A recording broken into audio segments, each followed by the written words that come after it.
So it's summer, and a lot of people have activities planned, and one of the most popular activities that Americans like to do is go swimming. Now, the Red Cross released a study that shows that only about 54% of Americans either can't swim or don't have basic swimming skills. Now, out of like the 185 million people who say they can swim or have the basic swimming skills, only about 0.2 to 0.3% of them actually compete in swimming. So right now there's about 280 swimmers registered with USA Swimming League, and this shows that swimming is a relatively niche sport compared to others. So even though it's considered like a small sport, it has grown from its humble beginnings, and it's recognized as one of the most beneficial exercises. So I'm going to talk to you a little bit today about the history of swimming, what modern swimming can entail, and the health benefits of it. First off, the earliest records of swimming come from ancient times. There are 10,000-year-old cave paintings in Egypt that depict people swimming. And then other ancient artifacts like art, pottery, or texts like the Epic of Gilgamesh mention or show people swimming. And it's well known that coastal regions often relied on swimming as a survival skill. Now, the Greeks and Romans also had influence in swimming. For example, the Romans built public baths and they would swim and socialize.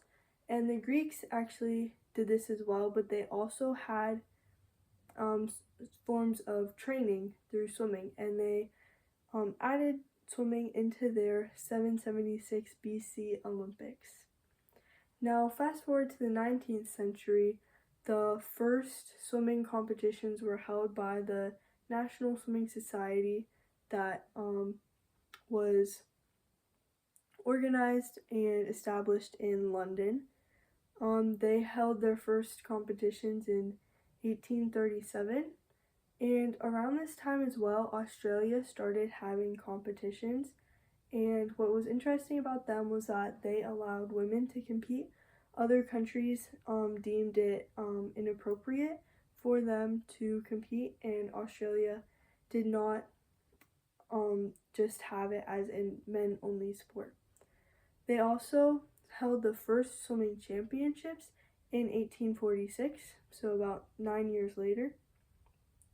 So that's how swimming became a more popular sport.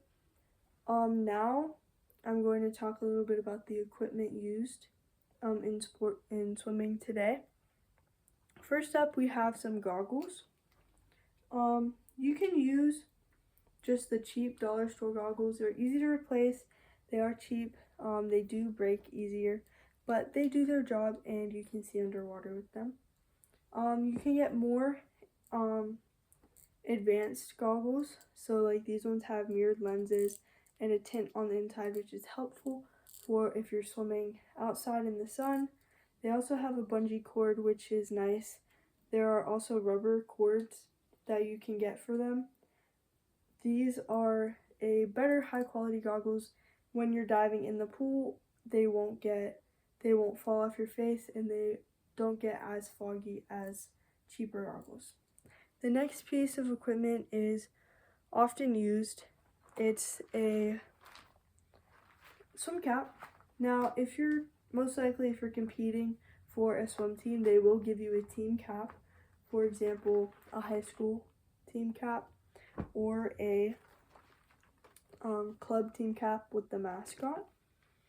You can also get your own caps for training or the meets. There's a lot of fun designed caps in multiple colors, patterns. The designs and customization are endless, so you can really have fun with it. There are optional pieces of equipment like kickboards, paddles. I have some fins here. They're tiny because they're for kids, but they do help strengthen your techniques that you're working on in your swimming. Most coaches will loan these out to their swimmers to help them with their swimming. And lastly, the most important piece of equipment, which is very important to swimming, is your swimsuit. So for girls, you don't want to be wearing a two-piece for competitive swimming, no bikinis, because that's just not practical. Training suits and competition suits are one pieces, and typically they have an open back as well, just to limit drag. This is a women's suit. Boys' suits are just the bottoms, and they are tight compared to the loose, baggy swim trunks often seen at the beach and stuff. Higher advanced suits are used in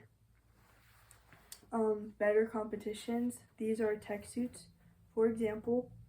They are tighter. They are used for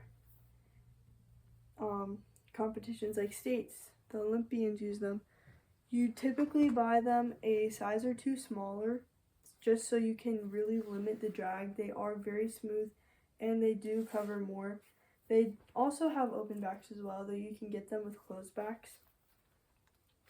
Then that's all for like the basic equipment. There are other advanced things that are being developed, but you really don't need them.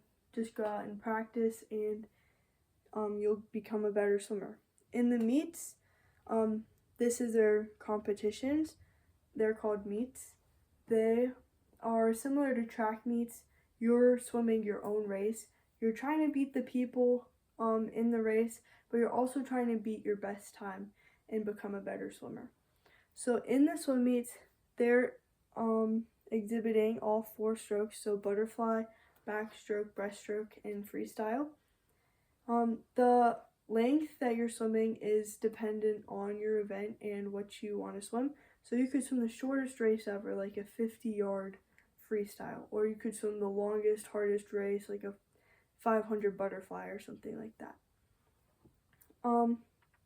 Training is up to whoever you compete with. Normally it's like every weekday, either in the morning or evening, possibly in the afternoon.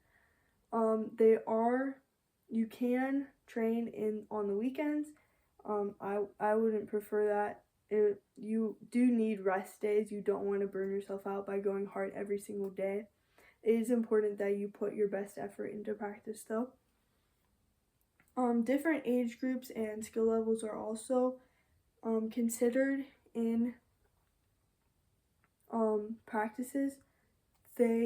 For example, younger kids will be more lesson orientated, so they'll just be working on, oh, this is how you dive off the block, this is how you can swim to the other end, and then later they'll get into like the different strokes like backstroke and breaststroke and those things. Then the more advanced or older swimmers get to learn new techniques and work on their styles of swimming. So they'll be learning advanced techniques like faster starts, faster turns, breathing, and stroke mechanics, just to become better and faster. So keeping all that in mind, training, all of that, there are multiple health benefits with the swimming, like I mentioned before. So for example, a physiologist and pulmonologist from the University of Portsmouth in London, Mitch Lomax, states, swimming provides an array of specific benefits such as improved cardiovascular and respiratory fitness, improved muscle strength and endurance, improved lean body mass, lower risk of traumatic injuries such as occurs during high impact activities, and improved mental health and well-being.